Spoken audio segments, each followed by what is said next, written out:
Isang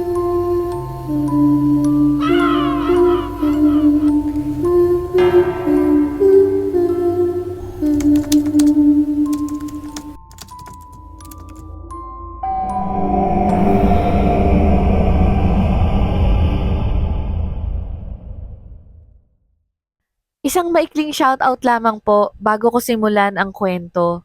Hello po kay Ma'am Leslie Pats from Dubai, Sir Eduardo Felices, Ma'am Erizuki from Japan, Sir Rizaldi Torion Jr. at Sir Daniel Gonzaga.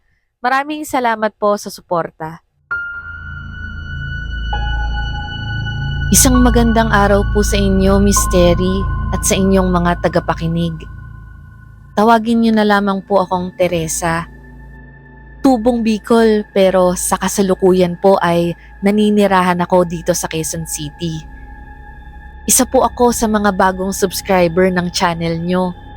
Habang nagpapahinga ako, lumitaw po ang isang kwento ninyo at nang mapakinggan ko ay talagang nagandahan ako.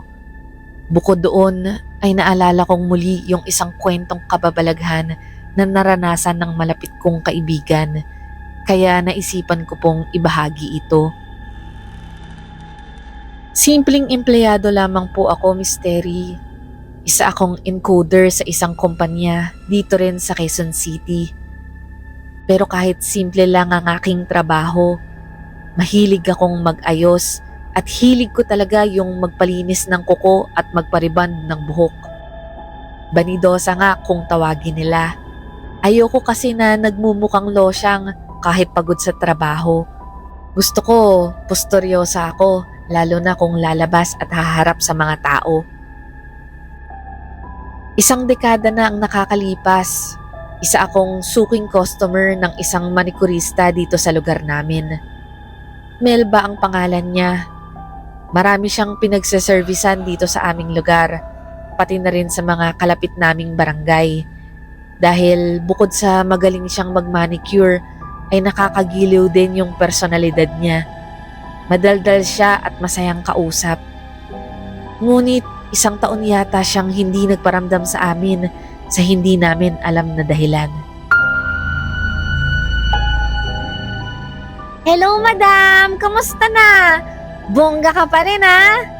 Baka naman gusto mo magpalinis ng kuko. Nagse-service na ako ulit. Hala ka, Melba!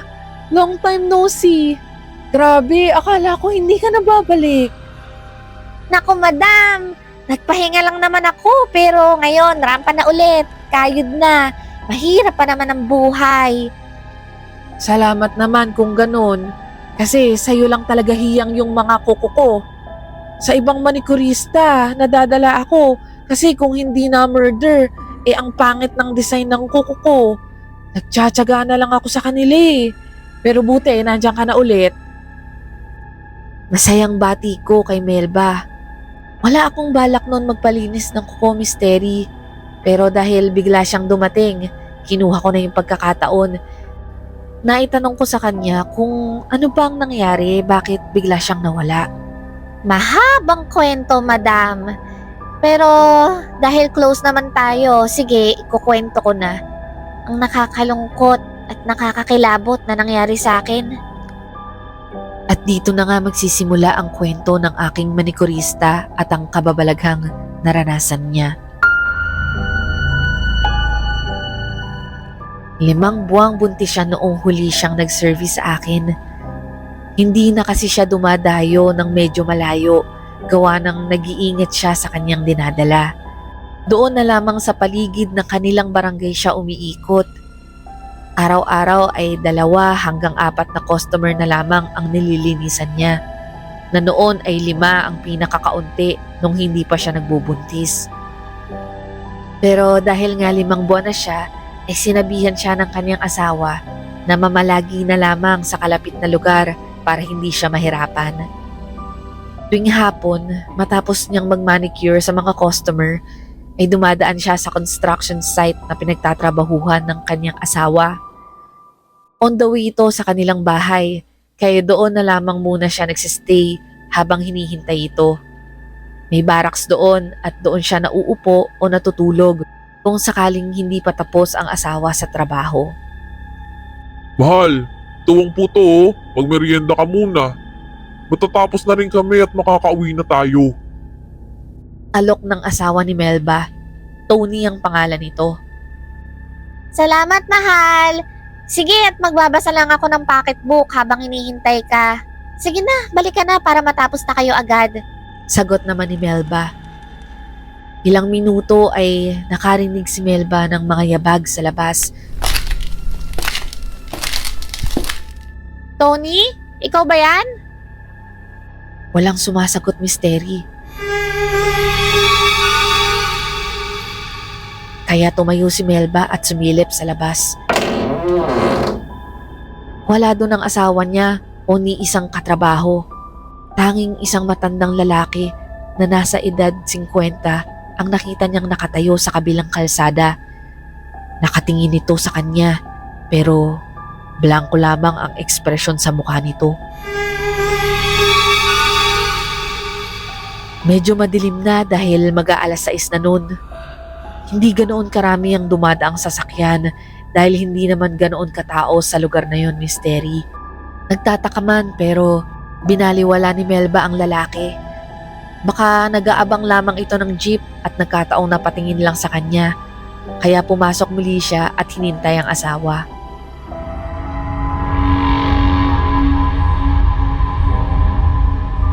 Dalawang araw ang nakalipas ay naglalakad si Melba patungo ulit sa site na pinagtatrabahuhan ng kanyang asawa.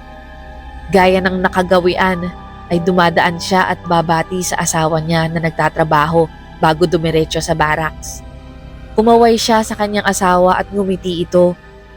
Paglingon niya sa kanyang harapan, nasa di kalayuan ay nandun ulit ang matandang lalaki.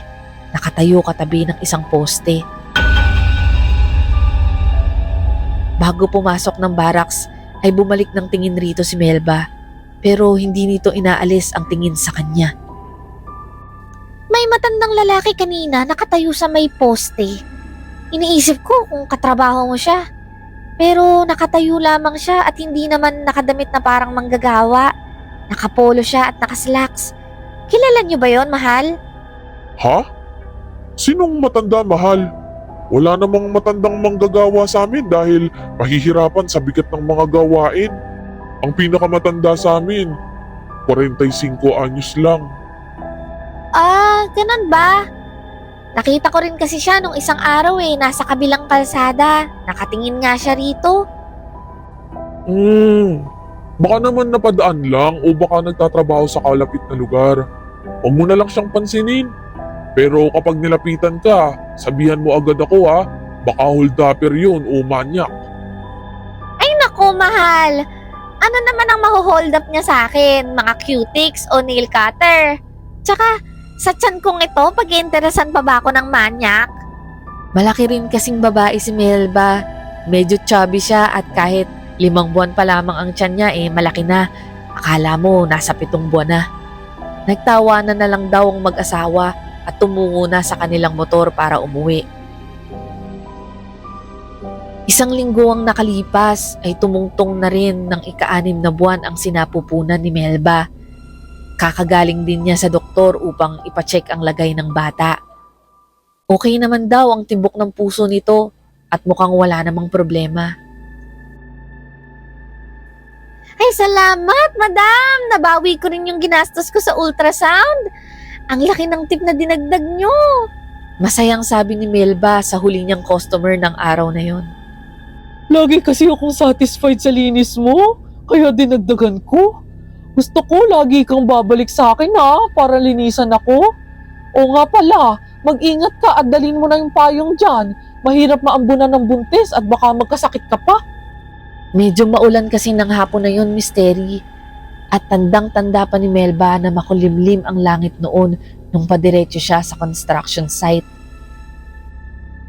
Hindi pa siya nakakalayo sa bahay ng kanyang pinagseservisan ay may nadaanan siyang paninda sa bangketa ng mga prutas. Nakatingin siya sa gilid at nag-iisip kung ano ang bibilhing prutas nang may bumangga sa kanya.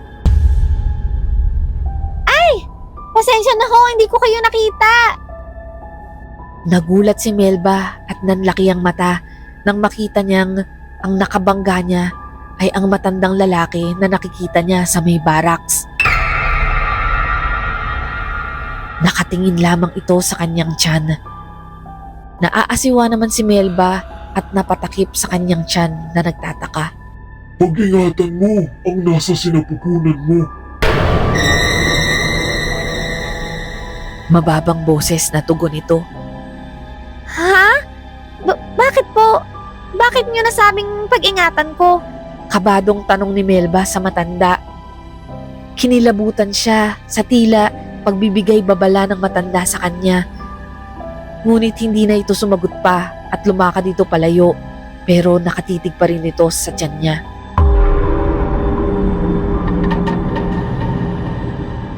Abot-abot ang kilabot na nararamdaman ni Melba nung oras na yon. Napaka-weird daw kasi ng pagkakasabi ng matanda at kahit pilitin niyang huwag isipin yun, hindi talaga mawaglit sa kanyang isipan. Baka simpleng paalala lang yun ng mga matatanda. Mabuti pa, magbasa ka na lang dyan para malibang ka. Hindi na. Idadaan ko na lang sa tulog dahil inaantok na ako.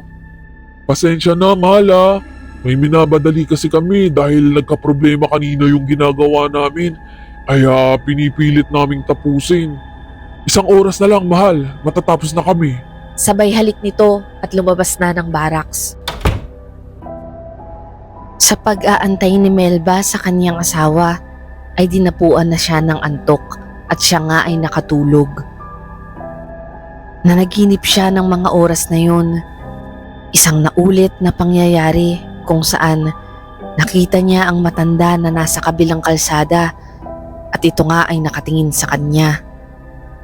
Ang pagkakaiba nga lang daw nito ay may nag-udyok sa kanyang kausapin at kumprontahin ito tungkol sa sinabi nitong babala sa kanya. Para mapanatag daw ang kanyang sarili ay nilapitan daw niya ito para malinawan. Habang papalapit daw siya sa matanda ay hindi daw niya maiwasan na sumakit ang kanyang tiyan. Ngunit ipinagpatuloy niya ang paglapit rito kahit parang slow-mo at napakabagal ng kilos niya. Nang malapitan daw niya ito ay agad siyang natakot. Ang bibig daw ng matanda ay nakabuka at ang dila nito ay nakalabas. Ngunit hindi ito isang ordinaryong dila dahil napakahaba daw nito at umabot daw ito ng sahig. Ngunit hindi niya maigalaw ang kanyang katawan. Hindi siya makatakbo o makakilos sa kanyang nasasaksihan. Nang kanyang sundan ng tingin ang kahabaan ng dila nito, doon niya lang napagtanto na kaya pala sumasakit ang kanyang tiyan ay dahil nakapasok na ang dila ng matanda sa kanyang pusod. Agad na nagising si Melba sa pagkakatulog misteri. Dito ay napahawak siya sa kanyang tiyan na nakakaramdam ng sakit. Kaya pala siya nananaginip na masakit yung tiyan niya dahil sa katotohanan ay masakit pala talaga ito. Natulala at naalala niya ang kanyang nakakahilakbot na panaginip. Pero naisip na lang niya na sumobra ata ang pag-iisip at pagkabahala niya sa matanda. Kaya kung ano-ano ang pumapasok sa isip niya, kaya siguro napanaginipan niya ito. Tiningnan niya ang kanyang relo at mag-aalas 7:30 na. Akala niya ay hanggang alas 7 lang matatapos na sa trabaho ang kanyang asawa. Pero wala pa ito, siguro ay busy talaga. Tatayo na siya nang mapansin niyang may butas ang kanyang duster sa mismong gitna nito malapit sa kanyang pusod. May napansin din siyang tila isang mahabang sinulid na abot hanggang sa labas ng pintuan ng barracks. Inisip niya na baka sa pagpasok niya kanina sa pinto ay hindi niya namalayang nasabit pala ang duster niya kaya ito natastas. Inialis niya na lamang ang sinulid at dumiretso sa banyo upang umihi. Nang pag-upo niya, misteri, sabay ng pag-ihi niya ay parang May dumulas na bagay mula rito. Ano yun? Tumayo siya at tinignan ang nalaglag.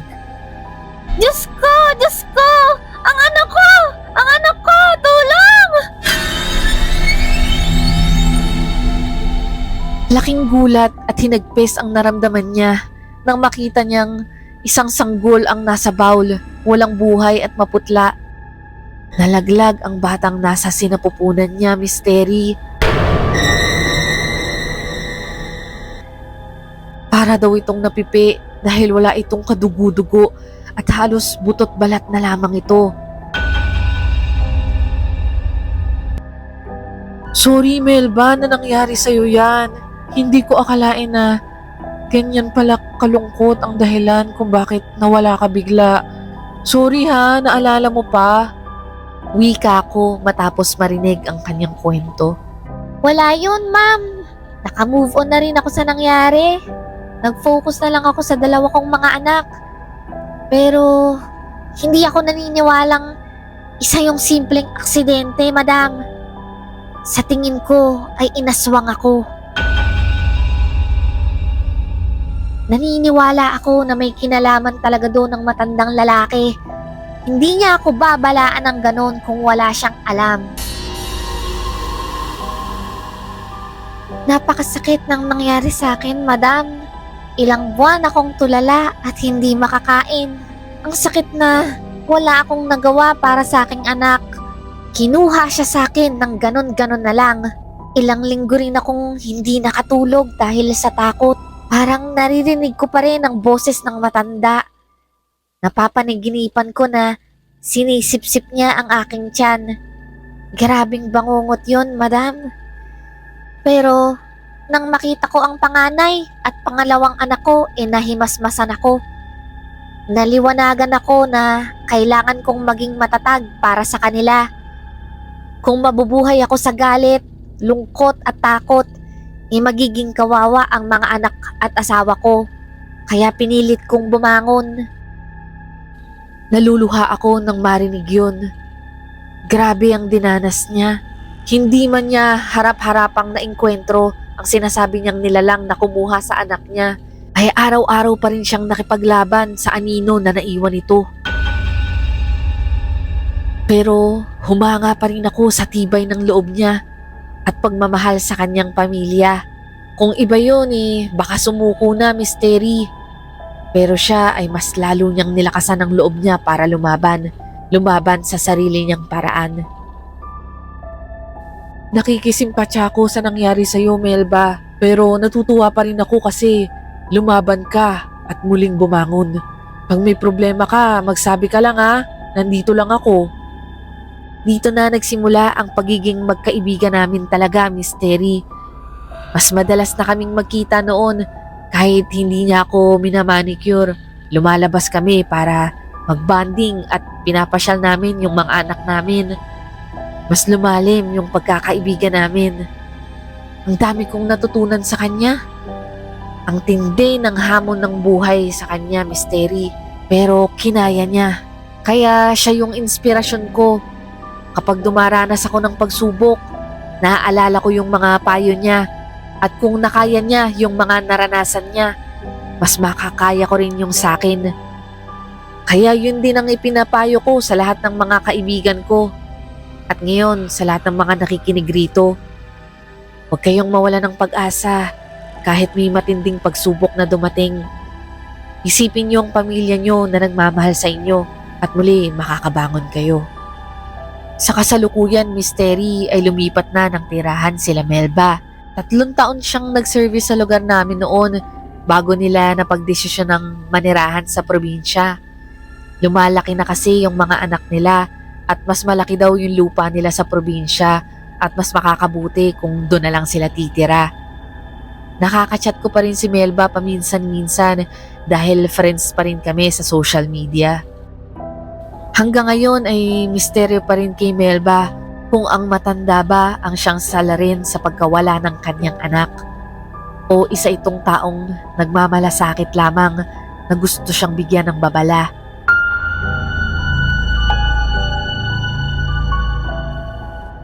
Hanggang dito na lamang po ang aking kwento, Mystery. At kung sakaling mabasa niyo ito, ay ngayon pa lang nagpapasalamat na ako. Maraming salamat po sa pakikinig sa aming storya. Maaari po kayong magpadala ng inyong sariling kwentong kababalaghan sa misteryoSadilimTV@gmail.com. Malaking bagay rin po kung kayo ay makakapag-subscribe sa aming channel. Maraming salamat po at hanggang sa muling Misteryo sa Dilim.